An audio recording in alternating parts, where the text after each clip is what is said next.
Monday, April 25th, it's the call up, and we have a continuation of this top 100 MLB prospects rundown as Jack McMullen joins me to go through it all. I went through 100 to 81 on Friday, and thank goodness you're here, Jack, to now help me go from 81 or 80 to 61 is what we'll do now. Yeah, good job with the numbers there. 80 it's to crazy 61.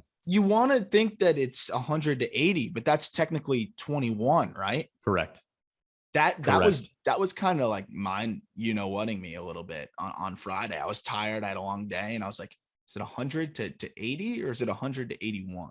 Yeah, by that you mean mind messing, right? Mind messing with me. Yeah, I don't like to use that word too often. But we're going to talk about now. I mean, here's the thing. I love all of my top 100, babies, I would say, that I wrote up and spent so much time the same, on. But one is just a little bit better than 100. Yes. And each time we go down, one's a little bit better than the other. Here's the thing. You don't rank your children, but in this instance, we rank these guys. Many of them are very young. Many of them are very good. And the cool thing is as we chronologically go down and break this up in the next 3 episodes, the players get better as we keep going, which is super cool. So the beauty of this for the next 15 years is you are still too young to be any of their fathers. So what you said cannot be interpreted poorly. Now, if Jonathan Mayo or Jim Callis said it, then okay. It's a little creepy, a little weird. I would say this top 100 as a collective article is your baby, though. So this is one. You don't have 100 kids because some of these guys are older than you or, just a couple of years younger than you. So let's call this article your baby and we'll roll with it. How about me though? Selfishly opting out of 100 to 81. Yeah. Such a dick move. I left the back. Those guys aren't good enough for me. Exactly. Those guys aren't good enough for me to talk about. I know my worth. Okay. So your worth starts at Kobe Mayo. Yes, my worth starts at Kobe Mayo. And Kobe Mayo is damn good. And Mayo is a guy locally, I'd been hearing about as a South Florida kid. He went to Marjorie Stoneman Douglas, which is where Anthony Rizzo went, which is where Jesus Luzardo went, Colton Welker. It's a pipeline for big league talent. And also, I was actually just talking about this with one of my buddies. We played a fall tournament, and my goodness, they trounce the crap out of us in that game. Just so much talent that comes out of that school. And Mayo is going to be just the latest addition to that. He's 20 years old. He was a 4th round pick in 2020, third baseman in the Orioles system. But when you look at the 4th round thing, I always say, ignore the round when it's a high school guy. Look at the bonus. He got late 1st round, early 2nd round signing bonus type money. And he's that good. He really is that good. He's 6'5", 215 pounds. And right out of the gate, to his professional career in 2021 looked phenomenal. At the complex, he showed that he was way more advanced than they initially thought he might be, showed that he was just too good for the complex. So he went to low A. And he mashed in low A as a 19-year-old in 27 games, hit 311, 416, 547 with only a 21% K rate. I can't emphasize enough. I mean, you see it firsthand, Jack. Anecdotally, I don't have the numbers in front of me, but I can just tell you anecdotally, when a high school guy makes the jump to low A, it's typically rough. It's typically rough unless it's a top 10 pick. And Kobe Mayo, yes, he got 1st round or early 2nd round money. But for a guy that wasn't selected as one of the top high school dudes to really just roll out of bed and hit it low A the way he did is extremely encouraging. Yeah. So it's really hard to hit it low A when you're a high school guy. Your first year of professional baseball, getting up to low A as a high school draftee, that's not common whatsoever. And then how about starting your 2nd professional season as a high school draftee again in a high A? That's even harder. High A is a next level over low A. And high A, he's struggling a little bit at the gate. He's hitting 232 in 14 games, but he's seeing a lot of pitches. He doesn't look overmatched by the level. And I think that's what you saw with Kobe Mayo last year, right? He was great at the complex. Obviously you can't really watch those games. I know you watched a ton of his low A stint at the end of the year, and he was going scorched earth at the low A level. He looked too good for low A as a high school draftee. So with any of those guys that look like they're not phased, you latch on and you just roll with them. 100%. And here's the thing with Mayo is he's 6'5", 215.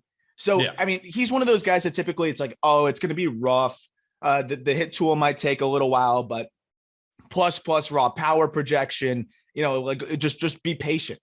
But ultimately, he surprised a lot of people with how advanced the field to hit was. And has he tapped into the raw power yet? Not totally, but we've already seen flashes of it. I mean, you look at the last 41 games, he's got 7 home runs between low A and high A. Yeah. We're seeing the power trickle in more and more. He's going to continue to tap into it more and fill out as he continues to just get that man strength. He's still just 20 years old and a young 20.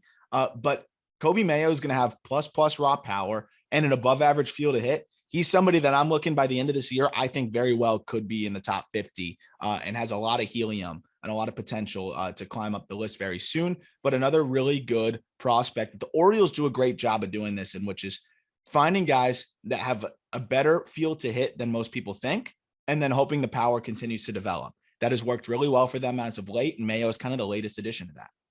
So with that build being a third baseman that Kobe Mayo is, do you know what name I'm going to say right now? With solid field to hit and a chance to develop massive raw power? Like as a prospect? Yeah. Jordan Walker? Well, kind of as a prospect. Are you talking about like Jordan Walker? No, I'm talking, a couple of years ago, not a couple of years ago, several years ago. I'm talking about Chris Bryant with a 6'5", 215 build. Obviously, Bryant was second overall pick out of college. It's very different, but with that build, with the field to hit, that feels like if Chris Bryant was a high school draftee, that's what you're kind of dreaming on with him. So I think if Baltimore is dreaming on a scenario right now, it's probably something like Chris Bryant. I think that's fair because you know what? If Kobe Mayo went to college, he forewent his commitment to University of Florida, he probably would have been in the number 2 overall pick. I mean, look at what he's doing to low A pitching out of the gate. That's already a higher level of what you're going to see in college.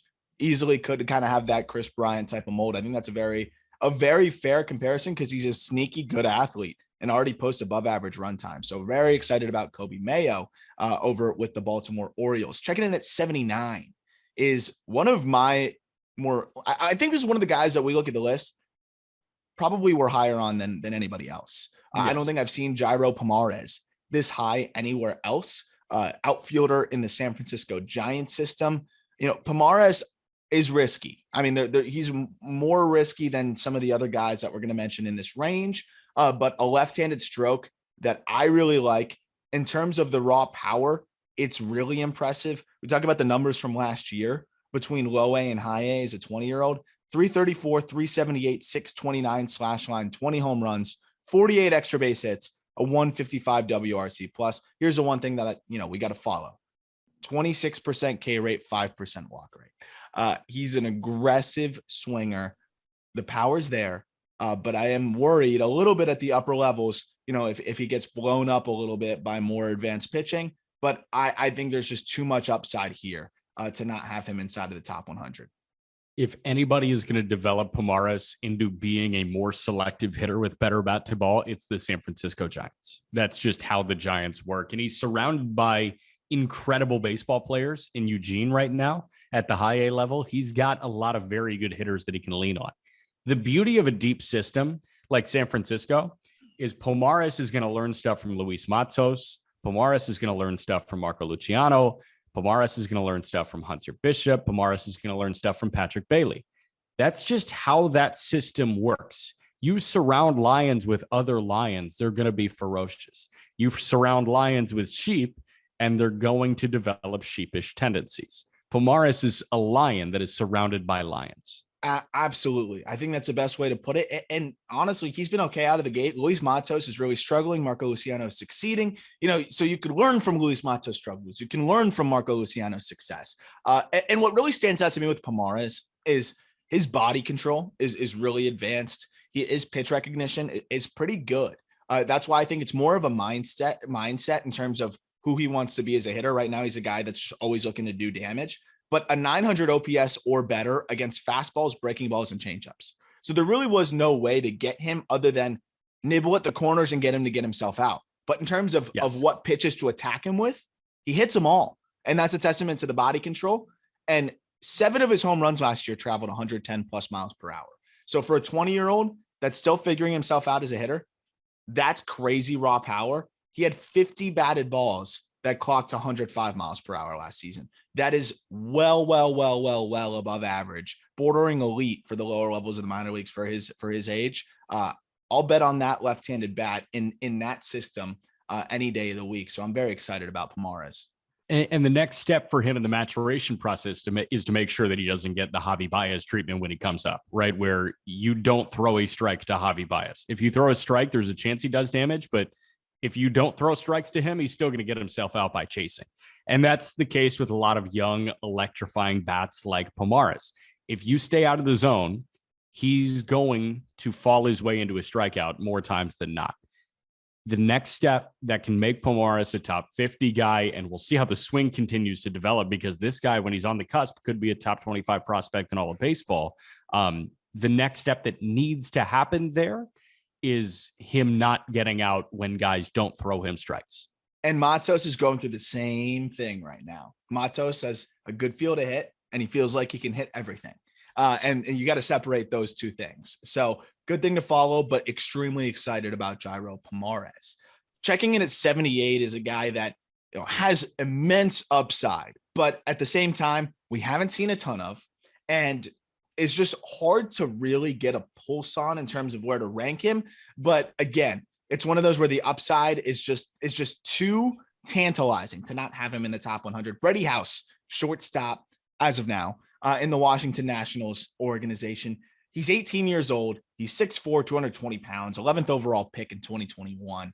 The power is off the charts. He looks really good through 16 games in the complex last year, where you saw flashes of the power. You saw what was a surprisingly better feel to hit than some had thought. And again, just some sneaky athleticism there for a big dude with big time raw power. 11th overall selection, because a lot of teams really started to get excited about him ahead of the draft, a guy that had a lot of helium. But there's a little bit of length to his swing. Seems like he could get blown up by velo at times, but overall he's had a pretty simple setup, and his ABs have been pretty encouraging thus far. As a guy with his kind of upside, as I mentioned, it's just hard not to have Brady House in the top 100, but admittedly, looks are limited thus far.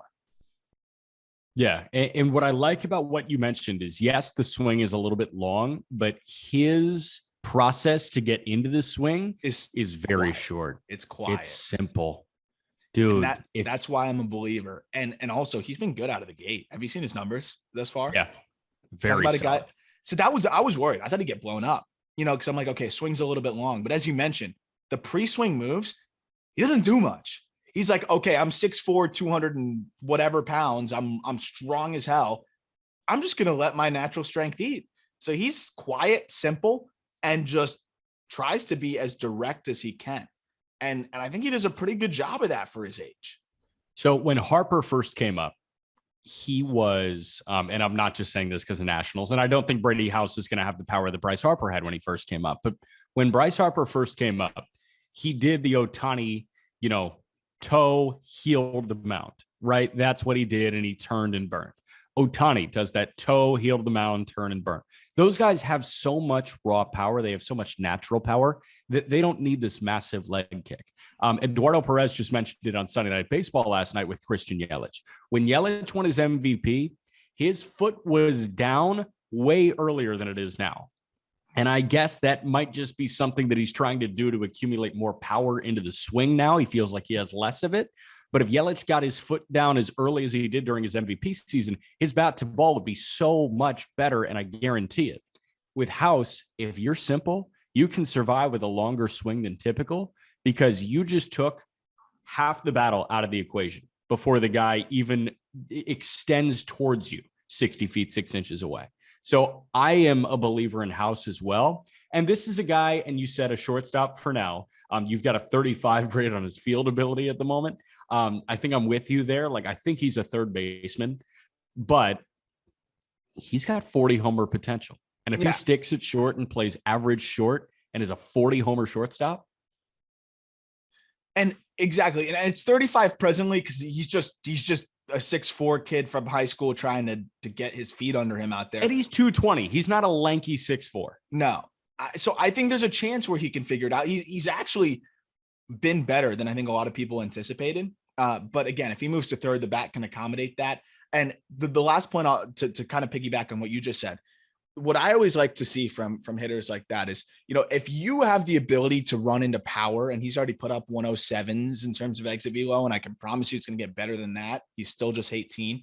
If you have the ability to tap into above average power, game power, without moving much, because you're a large human being who is very physical, and you can leverage that by not making a lot of extraneous movements, that's a huge advantage, right? If you're super strong and you have crazy raw power, leverage that advantage by making your swing as simple as possible and improving your ability to just make frequent contact. House seems to be doing that. And so far, through 15 low A games, again, a big jump for a high schooler, he is hitting 379, 455, 530 with a 22% K rate, 9% walk rate, a pair of home runs. So now through his first 31 pro games, he's already left the yard 6 times. And I've also been very impressed at his ability to use the whole field.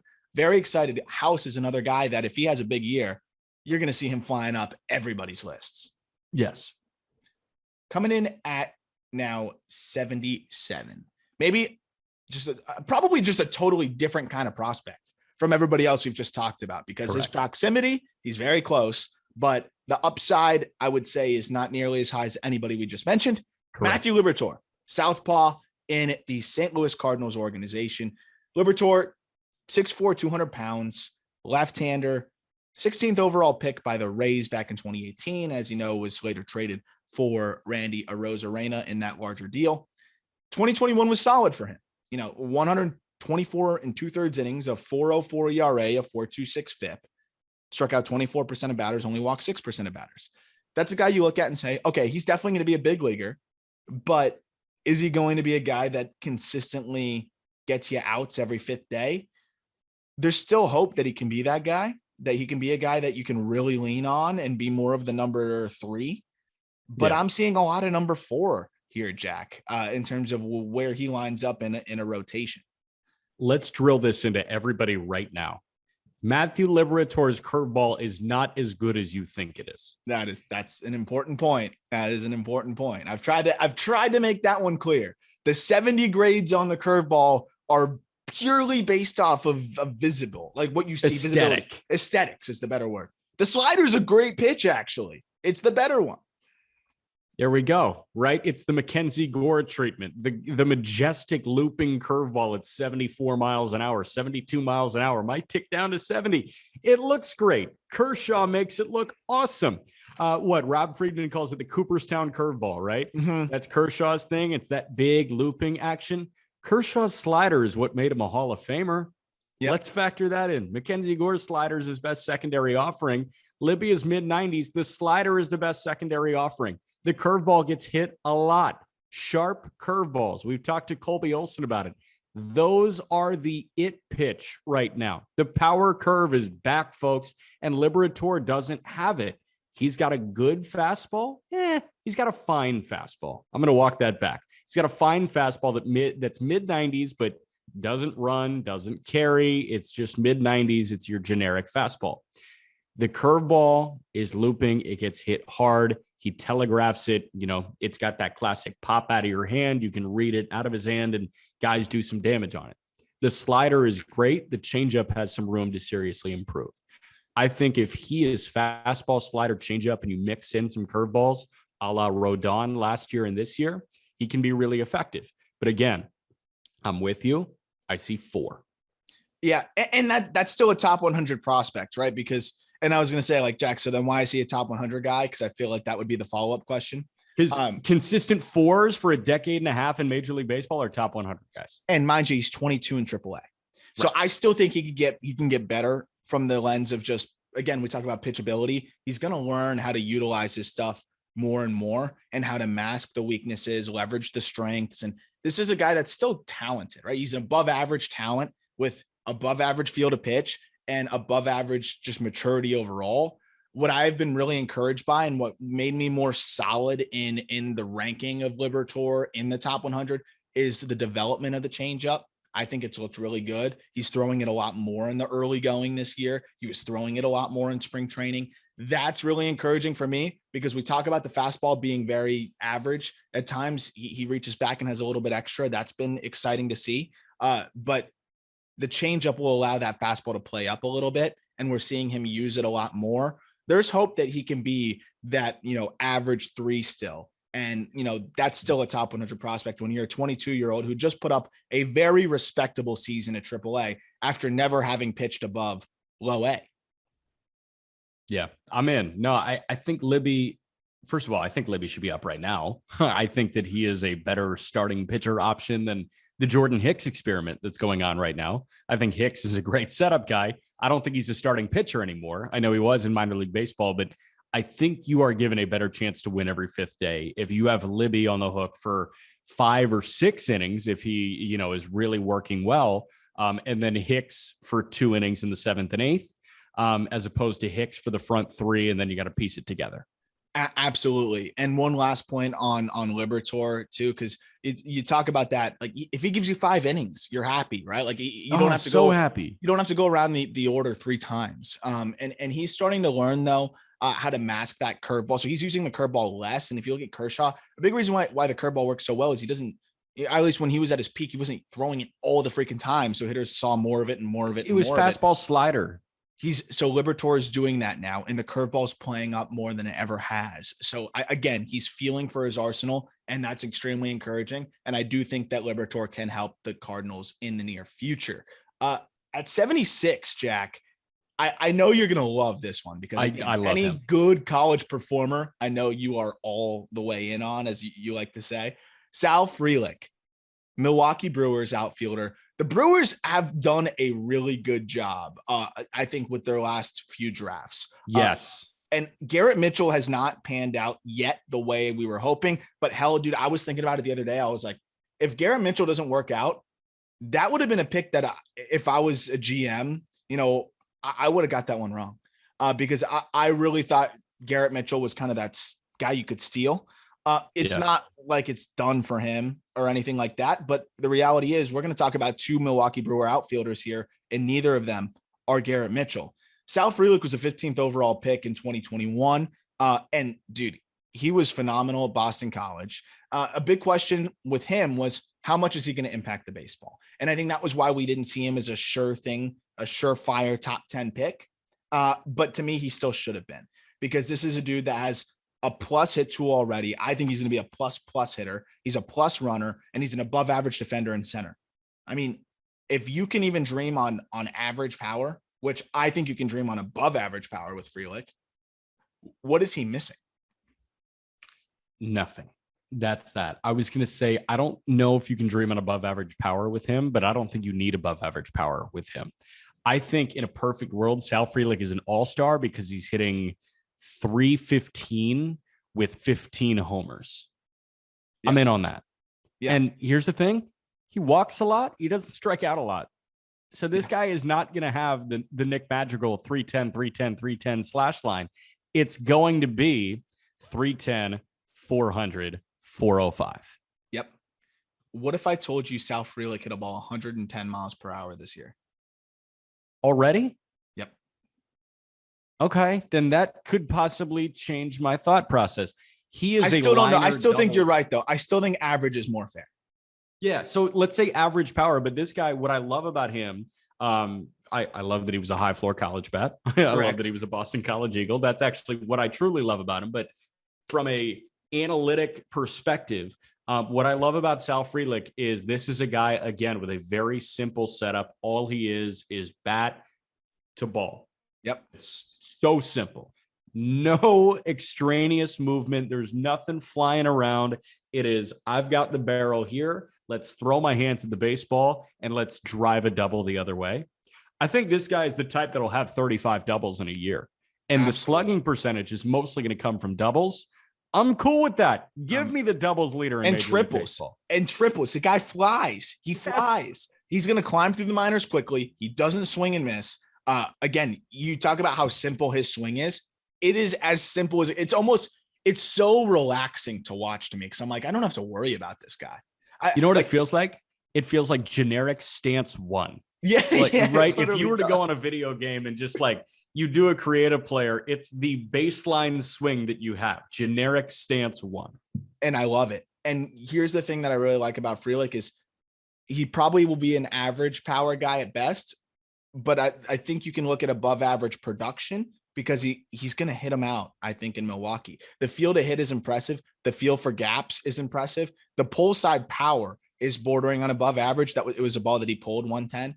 When he gets one that he pulls, he stays on his backside so well that you really see the athleticism almost explode on the baseball. It's like you're looking at a plus runner.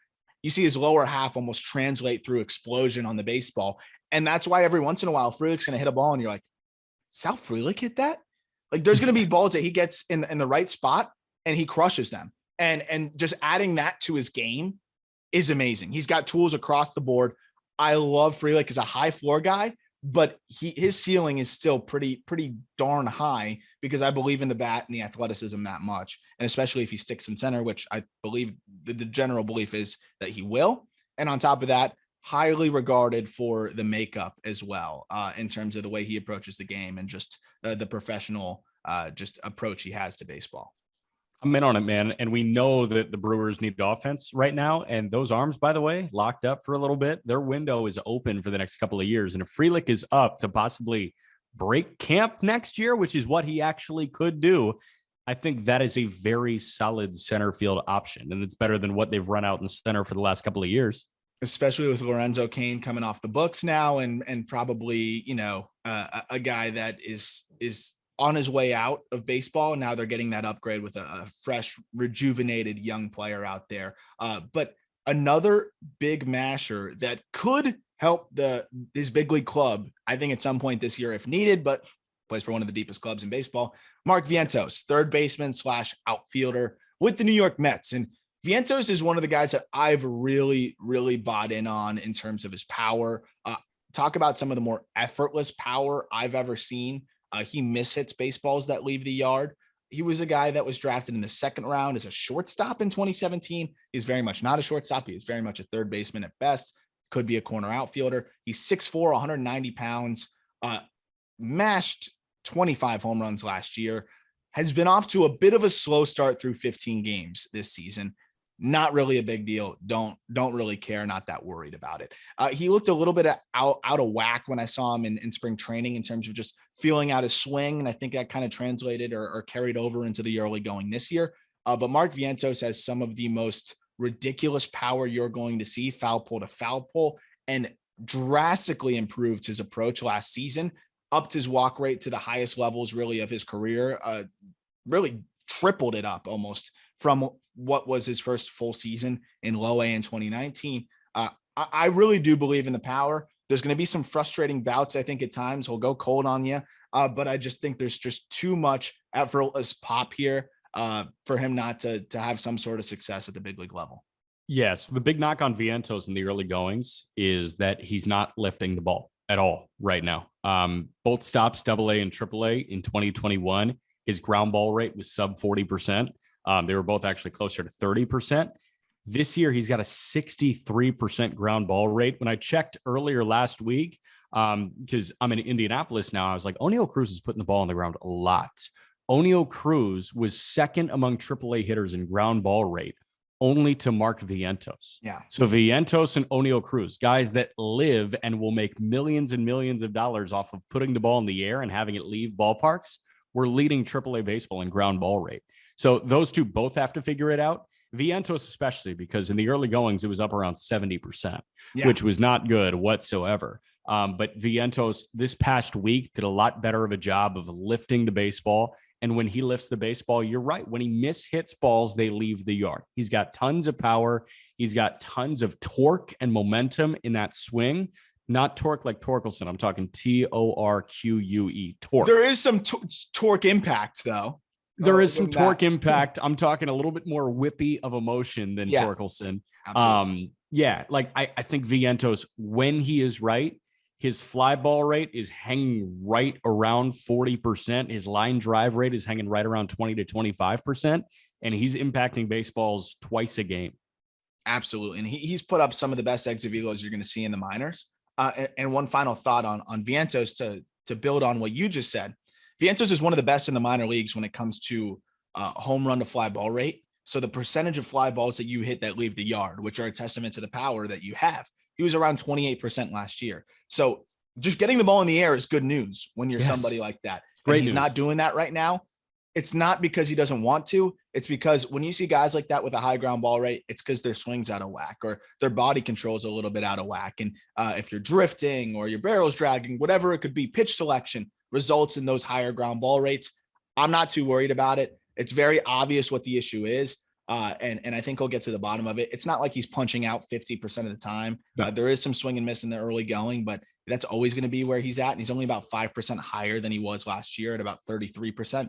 He'll get that down to 28 and he'll be fine. We just need to see him get the ball in the air, and Vientos should be back to what he did last year. He's also got zero protection in that lineup. Syracuse is the worst team by far in AAA baseball. And that's a good point too. Just walk him. Yeah. Just don't pitch to him or nibble at the corners. And that's another thing is be more patient. That's a challenge for Vientos. Right. I understand, like in minor league baseball, it's all about the individual thing, but just look at the other 8 in the batting order. When you don't have to concern yourself with the other 8, you can focus on the stud that can kill you. If I'm a pitcher trying to make it to the big leagues, which they're in AAA at that point, yeah, I'll walk Vientos and go after the other guys. And I think or at least pitch on the edges and go after the other guys. And that's what we're seeing. Final note on Vientos, drafted in 2017, but still just 22 years old. So still extremely young. And that's important to watch too, because he missed a big year in 2020. So if he does have to spend a little bit more time in AAA, not the end of the world. A guy that's going to have to do some rehab starts in AAA comes in at 74, Edward Cabrera. But he's looked really good in the early going since returning from injury. And it was more of just like a shoulder discomfort, tricep discomfort thing. And that seems to be the trend for him early in the season. Often he just seems to have some sort of discomfort and his start gets delayed. But Edward Cabrera of the Miami Marlins, just another arm that has developed extremely nicely in that system. I mean, that's the one thing that they have done well. Cabrera's big league stint last year was not, as exciting as we were hoping, but that's okay. That happens. It was a big leap for him. He's a guy that's had some challenges with command at times, and I think that was put on the forefront at the big league level. But Cabrera, when he's right, it's an upper 90s fastball. It's an electric slider. It's an above average changeup, and it's above average curveball. What else do you want from a 6'5", 220-pound right-hander? Durability. I think that's the only thing that you want from Edward Cabrera. And the frame screams durability. You mentioned 6'5", 220. Like, that is the durability frame that Sandy Alcantara possesses in the same organization. So Edward learns something about throwing 200 innings from Sandy Alcantara, and then we can move from there. Cabrera, the fastball slider combination on any given day is disgusting. It's, 98, 99 with the fastball, and it's got great carry. And then he snaps off that slider that, drops guys to knees. When Edward Cabrera is firing on all cylinders, it looks a lot like what Max Meyer is doing at the moment. Cabrera just has to get healthy, and I think this guy is really going to figure it out, and it's going to be Sandy-esque.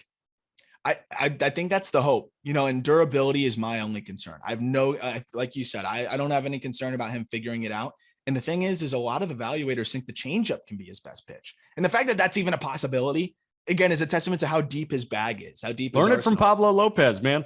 Oh, the Marlins can develop changeups. That's the one thing I always say. So, I think the big question for Edward is health. And, that's something that's really hard for us to be able to discuss in terms of what we can project on that. We can't. So, we just hope he can stay healthy. But the things that are in his control for the most part, I feel like we're very confident in. But health is the reason why he's not higher on this list, frankly. It's just I am concerned after it's now like 3 years in a row of some sort of discomfort, albeit he's avoided any catastrophe, but you get a little bit concerned when it keeps coming up. Yep, 100%. 73, a guy that I know you're going to like again. High floor college dude. Maybe a little bit lower than others would have him. So I want to hear what you think about this. Austin Martin, I have him listed as utility right now on the Minnesota Twins. He is maybe as good as it gets when it comes to approach, when it comes to instincts, when it comes to just knowing himself as a ball player. Had a really good year last year in Double-A, 270, 414, 382 slash line. So a little bit of a testament to the lack of impact, but also a testament to the phenomenal approach. 25 extra base hits, 20% K rate, 14% walk rate.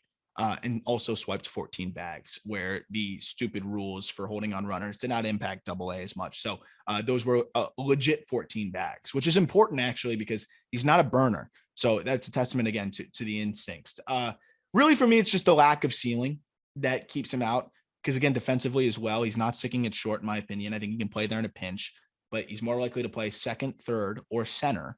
Bat doesn't profile for third. Center, we got to see a lot of development there because that's not a position you learn overnight. And second base, you don't see a lot of second base prospects on the top 100. So, I mean, that's kind of where I'm at on Martin. High floor keeps him on this list and puts him where he's at. It's hard to justify him much higher. And I'm curious what you think. Yeah, so I think that Austin Martin is going to impact the Minnesota Twins in a very similar way to the way that Tommy Edman impacts the St. Louis Cardinals.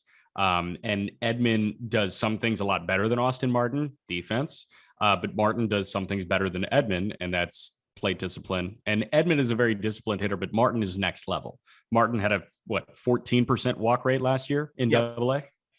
Like, he's got a sub 20% strikeout rate, and he's got a walk rate around 15%. I'm actually with you. And like, I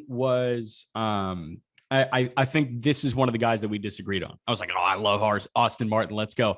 I think that he's going to be a solid defender anywhere he is. I don't think he's going to be a great defender like Edman, but I think his inability to do serious damage is going to be very similar to Tommy Edman, right? He's not going to, what's his max home run output? 10?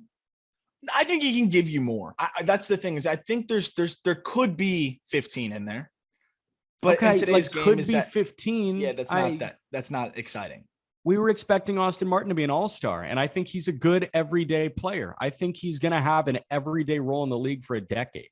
I don't think he's ever going to make an all-star game because he's not going to impact the ball and the game in the way that all-stars do in 2022 and beyond.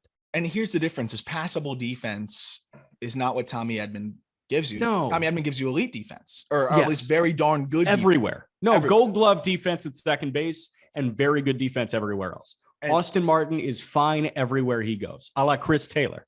Exactly. And so, it's again, the challenge with these lists is balancing the floor with what you can dream on. The floor is great with Martin, but there's not much to dream on. And that's kind of where we're stuck.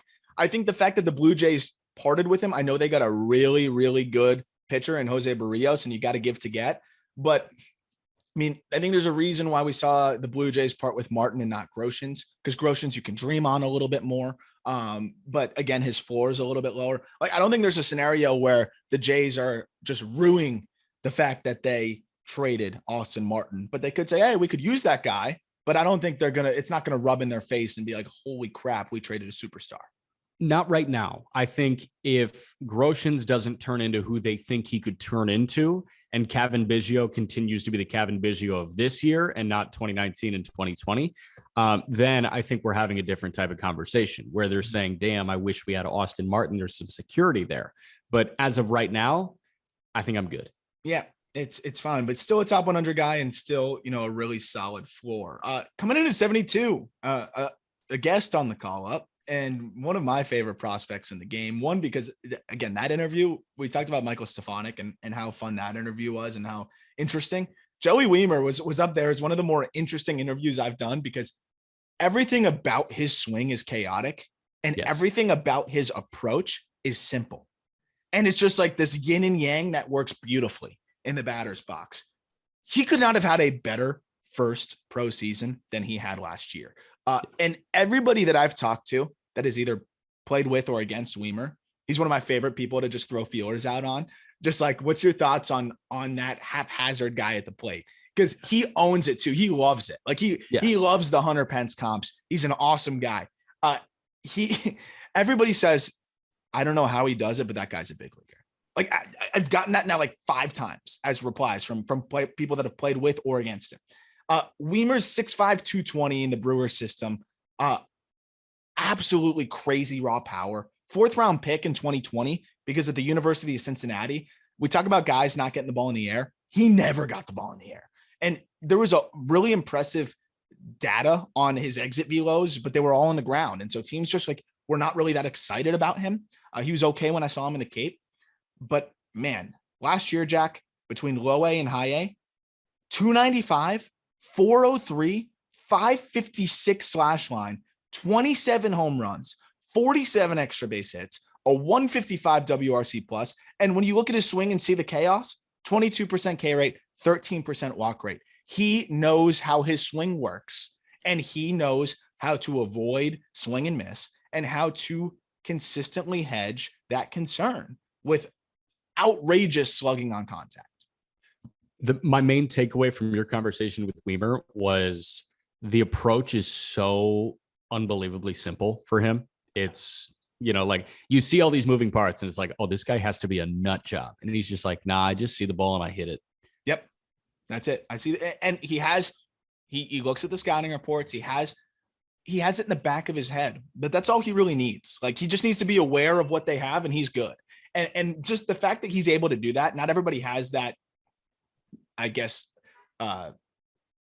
privilege to be able to do that and approach the game that way.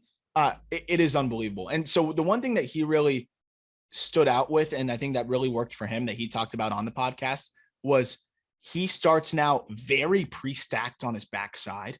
Again, a guy leveraging freakish strength and freakish athleticism. He's above average runner too, and he can stick in center, which is crazy given his size. He starts basically with all his weight already on his backside. So he's like, okay, I don't need to load and time all of this up.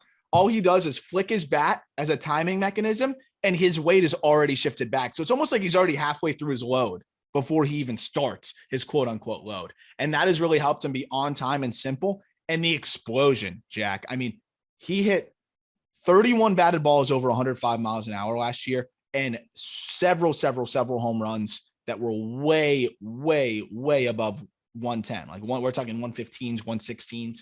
And then the thing that stands out the most to me, against pitches 94 and above, 333, 467, 667 slash line. So if you say, oh, the moving parts, who cares? It works. Dude, that's the thing. If he saw 95 elevated and was underneath everything and late to it because of all the moving parts, okay, now reassess, because everybody throws 95 and above. But if you crush 93 and above at the minor league level, I guarantee you he's going to see 99 from a starter and not be phased. And the beautiful thing about Milwaukee is two of the five guys in the NL Central that sit 98 as a starter are on his team. He doesn't have to see him. Doesn't have to see Woodruff and Burns. So there we go. Yeah. I'm excited about Wiemer. And that was my main concern. That was the first thing that I asked you about when you brought up Wiemer to me. I said, like, where's the velo? Like a guy that moves that crazy. Yeah. Is he going to be late? Is he going to get blown up by stuff? And it's going to be like, damn, stop moving. And the answer is no, and a very firm no. But what about the breaking balls, Jack? 900 OPS against breaking balls and changeups. So how do you beat Joey Wiemer? I have no freaking clue. Oh, and by the way, he said on the podcast, I want stolen bases to always be a part of my game. I take a lot of pride in it. 30 for 36 on stolen bases last year. There we go. And he didn't even know about the rules. So he didn't even know about the holding base runners on rules. He's like, I wish I knew that. I probably would have stole even more. So he didn't even really benefit from it. Coming in at 71, Relvis Martinez, shortstop, Toronto Blue Jays. Probably not my favorite prospect in the world. I'll be honest. Like, he's lower on our list than other lists. One of those where I just can't ignore the production. I can't ignore the raw power and the potential. But I am relatively lower on him just because he pulls everything. If you look at his spray charts, it's not really a spray chart. I call it a pull chart. And also, I mean, he's not sticking it short in my opinion. He's more likely to go to third. But it's really hard to not rank a guy in the top 80 when they hit 261, 345, 549 with 28 homers in 56 extra base hits between low A and high A as a 19-year-old. It's outrageous. So, maybe I should just shove it, Jack. I say that to you about a bunch of other things. I won't say it to you about Relvis Martinez though. Martinez, what I do like is the build. I think that the build is awesome. I think he is a, bigger guy that is strong. He's a very strong baseball player. And I think that he's going to be durable. And I think that he can put good swings on a lot of pitches.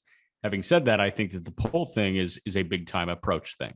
And I'm worried about his approach. I think that he lacks some aspects of a professional hitter. And I think that a lot of guys on this list are professional hitters. And I think that a lot of these young guys that you can, get excited about are also professional hitters. They put together pro at bats. I don't see very many pro at bats from a Relvis Martinez. And that's my big knock. 100%. And that's what I'm worried about at the next levels is like, he has been able to just pound mistakes. And that's a good quality to have, right? Hanging breaking ball, it's gone. He does not miss hanging breaking balls, but his approach is kill the hanging breaking balls, cheat for the fastballs, and see how it goes. Changeups were a problem. He was 3 for 35 against them. And again, it makes sense when you're looking to pull everything. Almost every single one of his home runs were adjacent to the left field foul pole. And here's my thing with Martinez is you're not getting power. I mean, you're not getting defensive value. He's going to be passable at best, and he's not a great runner. So you're going all in on the power. And to me, there's a lot of guys like that in the game. Again, I'm going to rank him because of the upside, the youth, and already the production. And I think he could really iron out those things. But I'm definitely cautious with Relvis Martinez. And I think that's kind of reflected in the ranking because you're not really going to have anybody else ahead of him that put up a better, behind him, I should say, that put up a much better season.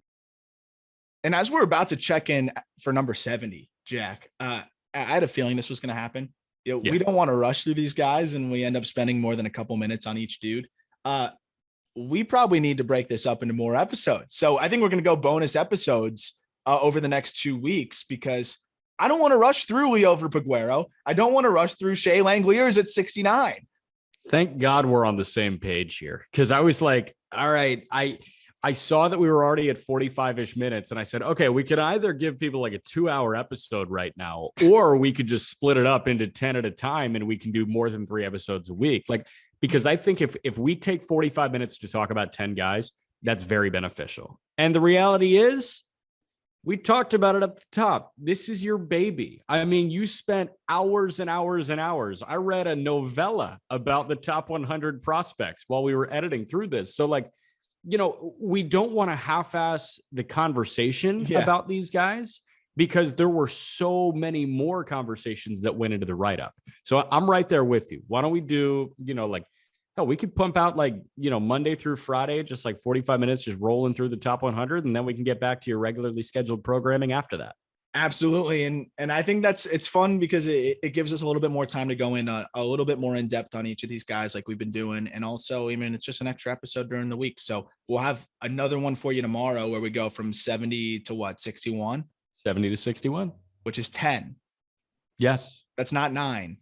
That's 10. No, that's 10 players. It's crazy how numbers. Should we count them out right now? No. I believe you. I believe you. Okay. I had to do it. I had to do it yesterday or Friday when I did that. And I flew from 100 to 81. But I even realized then I was like, oh man, this is going a little bit long here. So I hope you're okay with us breaking it up that way. We'll have a player interview on Wednesday, but tomorrow for Tuesday, we'll have 10 more just detailed discussions on these players. If we're a little bit ahead of schedule in terms of, us going through these players, maybe we'll do 15 or whatever. We'll kind of let the amount of time we're spending on the players dictate the duration, but I'm going to assume that it'll probably end up being closer to 10. And we'll iron out a few more extra episodes for you over the next couple weeks. And I hope you're enjoying us going through these top 100 write-ups. Jack, any final thoughts before we say goodbye for what is pretty much 18 hours now? Yeah, no, I guess talk to you in 18 hours, but also this is a very fun list of players. This was, your nice mix of high floor college bats, a la Frelick and Martin, and the guys that you can dream on a lot. Pomares, Brady House, list goes on. So I love that mix. And I love how you ranked him within the top 100, because that's the type of conversation. You look at the risk reward. And if guys are high risk, high reward, and low risk, low reward, how do you value that? And we talked a lot about the median outcome. We talk a lot about the 50th percentile outcome. And I think that a Brady House, a Jairo Pomares, and an Austin Martin have pretty similar 50th percentile outcomes. But I can tell you very clearly the two to dream on as opposed to the other one. 100%. And it's really fun trying to explain how that all works and how they all stack up against each other. So we'll continue to do that coming at you tomorrow, and then a lot more episodes over the next couple of weeks. So Hope you enjoyed it. Look forward to talking more prospects, more top 100 with you tomorrow.